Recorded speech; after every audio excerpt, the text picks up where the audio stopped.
hopefully this is a bit better to watch than last time. Can't remember. Right. Alright, so just have a little update, sort of. I also have some thoughts on how my no-buy slash project plan is going. It's exactly 1 month since I started. So let's just jump right into it. Oh, I have all my products here. I have this palette. All this stuff I want to talk about one by one. We'll just pull it out by random.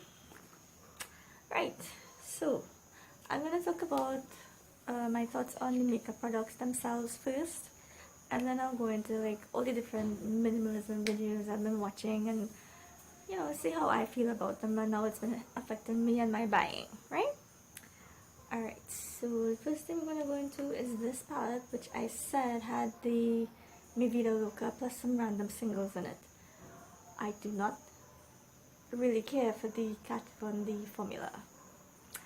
It's nice to have the colors to experiment, and it's pretty soft, so I can see that some of them actually are going to finish out, but I don't really like it. It's a good thing I bought this Mi Vida Loca palette like at a greatly reduced price, because if I had paid full price for this, I don't think I would have liked it then either. The Makeup Geek one in Mermaid, that is lovely. That is a lovely sparkly teal shadow. I hope you all can still get that.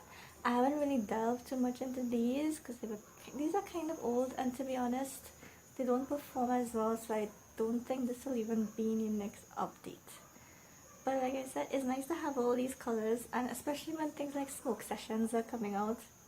There's a green and gold palette from Melt Cosmetics, you know, and all these things like the Pinky Rose ones that are coming out as well. To have all of these colors here is nice to have it so that I'll know whether I like to work with those colors or not. So it's a really good thing to have.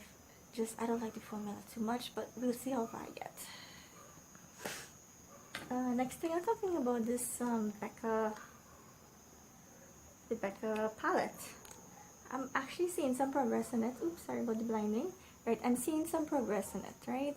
This one definitely going down a bit, and this one went down a little bit. And I'm getting to use this because I changed the foundation that I'm going to pan. Because this Revlon is just not my color. It is just not my color, and I don't really like wearing it. So I'm going to put it in the makeup kit. And I switched out for this LA Girl Pro one, which is a lot better match to mine. And you can actually see the nude blush from the other one a lot better. So I'm happy with how that one is going. The brow pencil, I used it. In fact, I should have said I used most of them in my face except for the mascara and the lipstick. Lipstick is another story. The brow pencil is a little bit messy for me because it's really thick. This is the AOA Sculpting Brow pencil, by the way. It's kind of really thick. It has that triangular shape, but it's really, I don't know if you can see it right, it's really thick. So it's good that I already have dark eyebrows, and I'm a medium skin tone, so like even if it is a little more heavy than it should be, it still kind of blends in, right? But for like much more fair skin people or with lighter brows, I don't know how y'all use this, but it's going, it is going. And I'm getting to learn to do my brows a lot better too, so that's good. Oh, something interesting. So the Tarte palettes.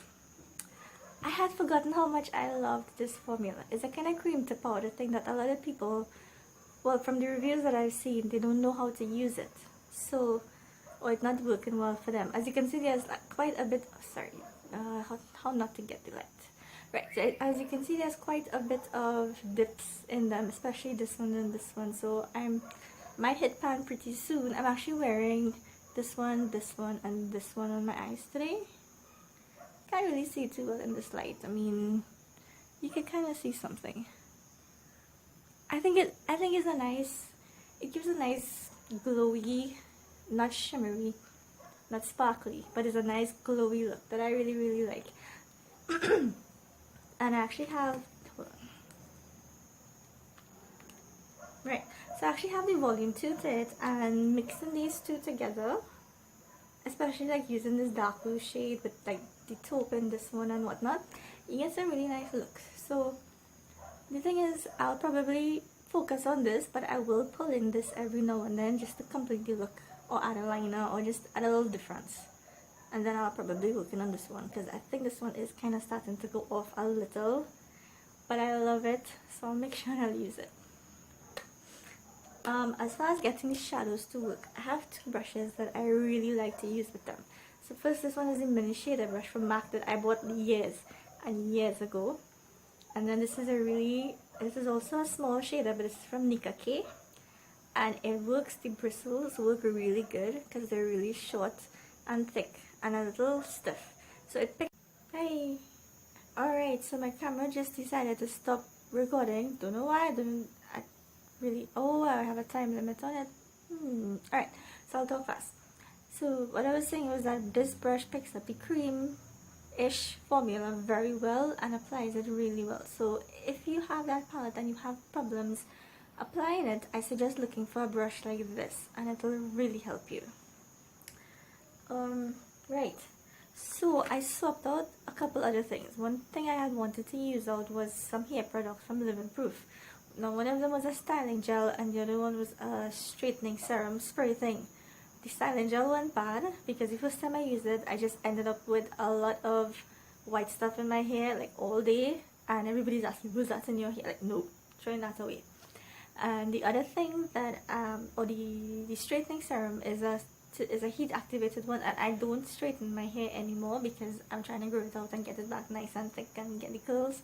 So I threw out those two things, and I'm putting in both of them from Becca, and then both primers. This is the Backlight Priming Perfector, and this is the Firstlight Priming Perfector. Now, the reason I love these are the only two primers I will ever buy.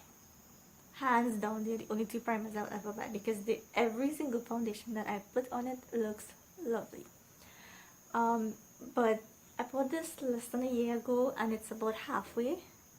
To tell you how much I actually use this, and it's not as potent as it used to because I don't smell the lemony, nice citrusy smell that I still get from this one. And I bought this one for the summer kit. I say that because I live in Trinidad and we don't have summer, but whatever. And it's almost done. It's probably about here, so I'm trying to use out this one first and then work on this one as quick as possible. And I'll buy them back, but I'll buy them back in this size because apparently they go bad pretty quickly, so I would like to get my money's worth, so I put in these two. Let's see, haven't really used this, so I've got not much to say about that. I've been doing the backwards foundation technique with these things, as in before you put on foundation with the cream, you put on the highlighter and then you put on the blush and then you put on foundation, and it actually looks really nice and glowy and natural. So that's why I've been using these two. Almost done with.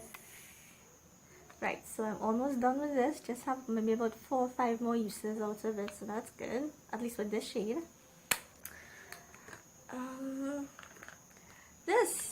Using this blush won't take me forever because this is highly pigmented and I don't need much. So I'll work on it at the end of the year. Wherever it reaches it, I'm just done with it at the end of the year. This single shadow looks really, really nice wet. So I took out the so I took out the sifter and had it, so it will be a lot easier to get to the shadow, right? So hopefully that'll entice me to use it more. Close. Right. This blush not going to last long. It oxidizes on me and I don't really like it, so I'll give it a couple more tries and see how far it gets, but I doubt this will make it to the next update either.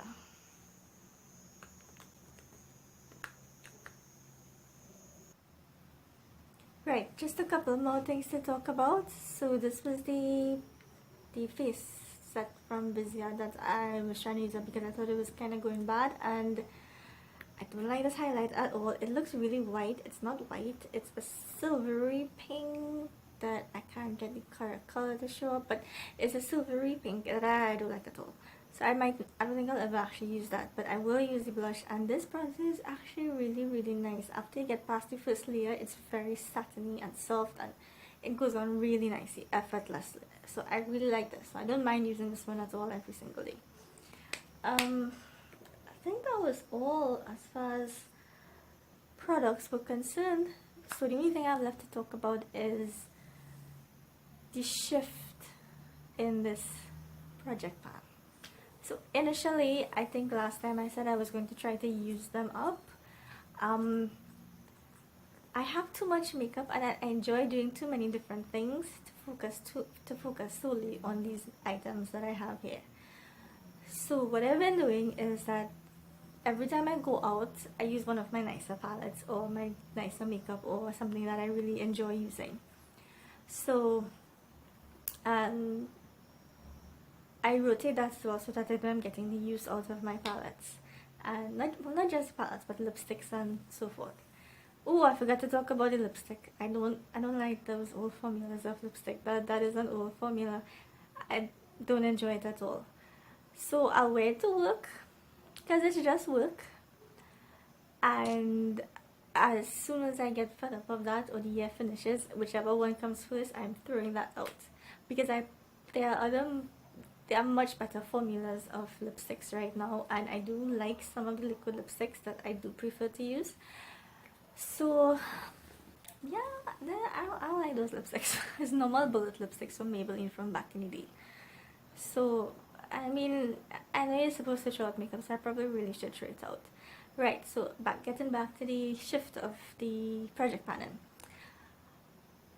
I think I might end up rotating a lot of things in and out, just to make sure that I get the use out of everything that I have, and to know that I know how to use it and things, what I like, what I don't like, what to spend my money on, what not to spend it on. And so far I've been doing pretty good, and it helped me to not spend any money on holiday releases. Holiday releases came and went and I bought nothing. I'm very proud of that, which tells me I can last. I don't need it. I'll live. I shall live. I have survived. So yeah, I don't think I'm gonna focus much on finishing anything except maybe cream products, and rotate things in and out so that I get my use out of everything, because I do want to buy new things. I do like, getting new things, but I have too much things right now to justify it. So that's where me watching all these minimalism videos and no buys and whatnot have really helped me to focus down on that. Like, do what I can do. Don't try and do what they do, because my goals are different than theirs. So that was it for now. Thanks for watching until the 18th of next month. Bye!